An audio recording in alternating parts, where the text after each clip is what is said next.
When the movie The Secret first came out, many of us were excited to learn that we had this magical capability of creation and manifestation. And if you were anything like me, you dove right in and wanted to learn all about how to do this. And it was fun. If you started with a penny or a feather or even a parking spot, it worked pretty quickly and pretty easily as long as you didn't have too much doubt. It gave us this newfound sense of power and control, that we possess some sort of magic to make our lives better. But what they didn't tell us in The Secret was that it would take a bit more than just our belief to manifest something bigger, like a dream house or your purpose-driven business or the love of your life. They didn't tell us that we had to become a match for our dreams and desires.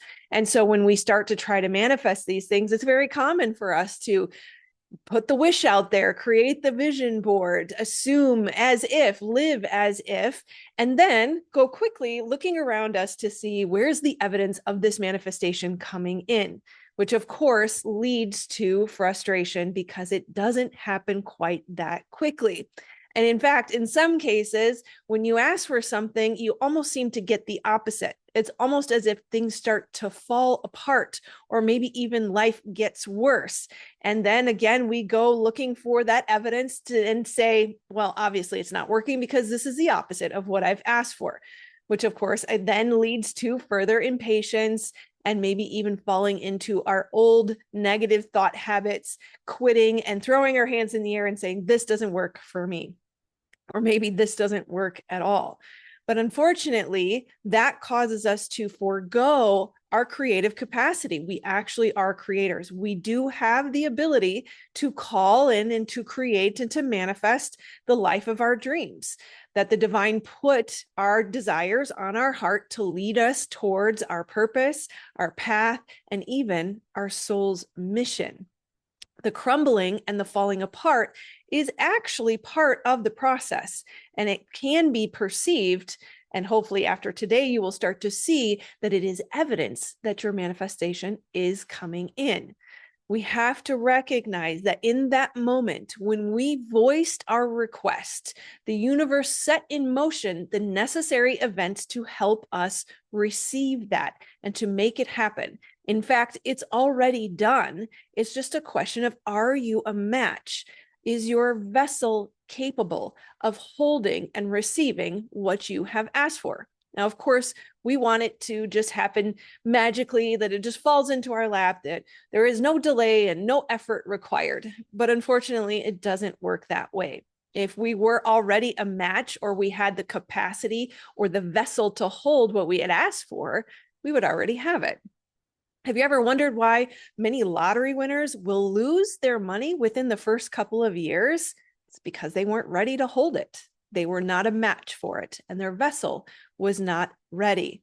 And this is why we have to recognize that while we do have the promise that the divine put those desires on our hearts, which means they are promised to us, that we do have a birthright of abundance, we also get to recognize that the process of becoming a match, the process of becoming a vessel that can hold that desire, does take time. Not only does it take time, it requires that we move through our soul's lesson.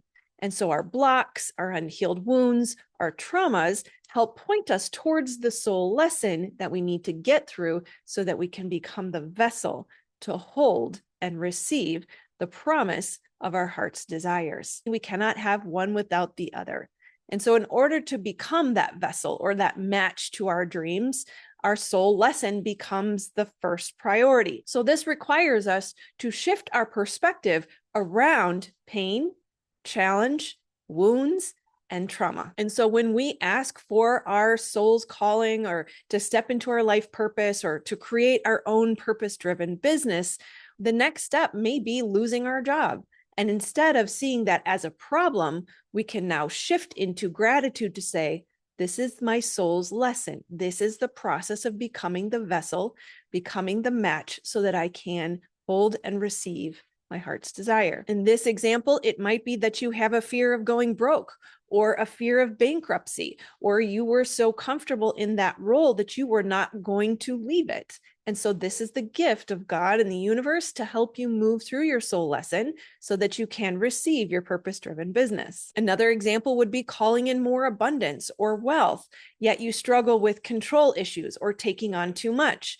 In that case, it may be that you already have a business, but say your business partner leaves and your workload doubles, making it impossible for you to grip to control and take on any more, forcing us to step into a more feminine or balanced approach of allowing God to do his job and becoming the vessel that can receive. Another very common example in our community is maybe you want to help people.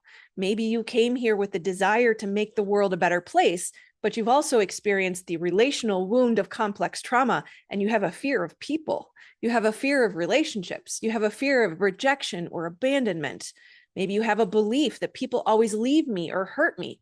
And so in that example, you might experience your partner cheating on you, or even clients leaving, triggering that wound, helping us move through the experience, see the fear, feel the pain, and learn our soul's lesson so that we can receive. Now, this is the hard part. This is where many of us blame God. We even question if there is a God. If God is love and so benevolent, where is he, she, it, they, them in all of this? How could he let me suffer? How is this loving? And it can be difficult amidst the pain to see that your experience is the most benevolent and loving possible experience that you could go through. Consider a young child that goes to their parents and says, "Mommy, I want to play with knives," right? Of course, the parent has to say, "No, that would be dangerous. You will get hurt."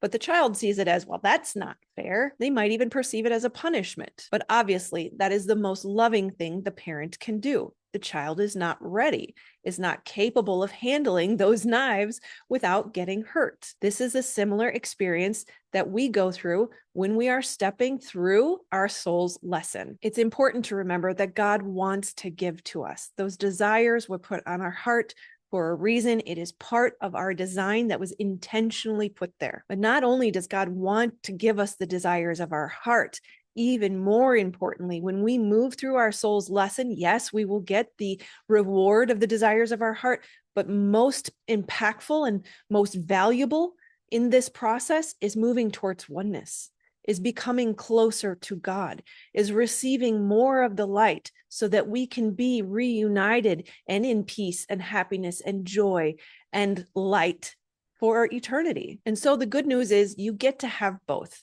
You get to receive the desires of your heart, but you also get to move towards oneness. And that is even more valuable after we move through our soul's lessons. This is how we become the vessel and the match. And if you're anything like me, I'll be honest, I've run from a lot of pain most of my life. I've avoided the difficult circumstances. I'm trying to manifest things that take me out of the pain. But this requires a new way of behaving and moving through life. We want to start to see the blessing and the gift in our pain and in our trauma. No longer should we see the challenge as the evidence of failure or proof that our manifestation or creation is not working or coming. Instead, we can celebrate it and see it as evidence that it is working. Instead of seeing it as punishment or questioning God, we can say, "Thank you. What a blessing." Instead of running from or avoiding or suppressing the pain, we get to celebrate our progress. And most importantly, when challenges arise, we now know why. We don't have to worry about what did I do wrong or how am I failing. We just get to ask for clarity. What is being called for? What is my soul lesson? What do I need to do to move through this? We can ask for strength in the process because it won't be easy. We can even ask for wisdom on how to make the best choices and move in the best way possible for all involved. And yes, at first it can seem difficult. It can seem overwhelming when we have a backlog of lifelong challenges and unhealed wounds or traumas that we've avoided, but it won't last forever. it won't last long, and the rewards start to come quickly. When we perceive these challenges as a problem, we are pushing against them, we are avoiding them, we're trying to keep them at bay, and we actually hold them in place. Versus when we embrace them, we love them, we celebrate them, we say thank you for them, we ask for clarity, and we move in the way that God is calling us to move through that soul lesson, we can actually get through it and put it behind us. This is where it can be helpful to remember this too shall pass.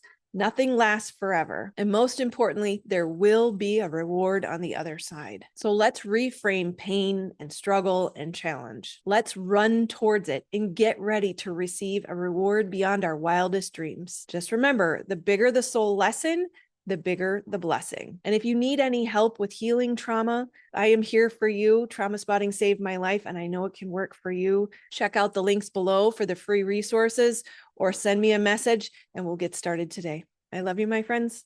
Namaste.